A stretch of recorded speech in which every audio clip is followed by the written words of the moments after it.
How is the scope of cybersecurity? Sorry? Cybersecurity. Cybersecurity? Yeah. Yes, IT industries in all areas are growing.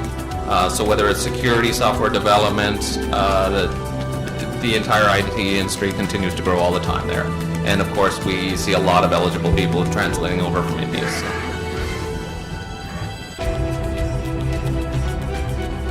The hardest part is finding a position for you in a dentistry practice that's applicable while you're writing your exams. Because whether you're a dental technician or an assistant, they have their own licenses and approval processes. So it's not that they could hire you as an assistant, because then you would have a different certification while you're writing your own boards. Same thing if you wanted to be most of the aspects other than just administrative staff for those dental practices require that you have a separate license, not as a dentist.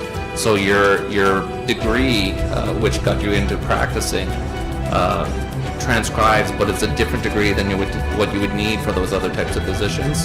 So it's a unique one, and it's quite difficult to match, because there just aren't many other positions in the practice which you would fill.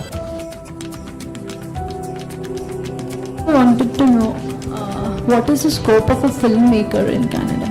Scope of a filmmaker? That one is actually growing. So we're seeing more film coming out of different areas.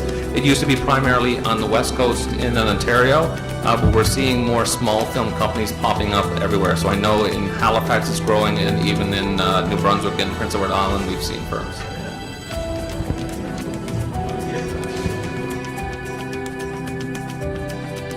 Mechanical engineering also have to give a license exam for the Canada. So what happens quite often with engineering, because I have a bit of a background in that, there are firms that are willing to take on engineers in junior positions. So of course for engineering you need your bachelor's degree. Then once you write the professional practice exam, you can practice, but you need experience under a previous or another engineer for a number of years before you get your professional engineering designation. So there are firms that might be willing to hire you as a junior engineer, even though you might have your professional engineer designation, while you get your training underneath and get your professional engineer designation. Second, one more thing I would like to address. Yes. Why don't, if let's assume that we have been selected through the job interview or video call or telephonic conversation, and I get through. So, do I get paid as per the normal structure of Canadian compared to international overseas experience? Oh, everything will be done basically in accordance with the Canadian job market, yes. Okay. So yeah, they're not going to pay you less just because you're coming as an immigrant over there into a position. They're looking to fill positions because they need somebody there. So they're going to pay whatever that according wage would be for that position in Canada.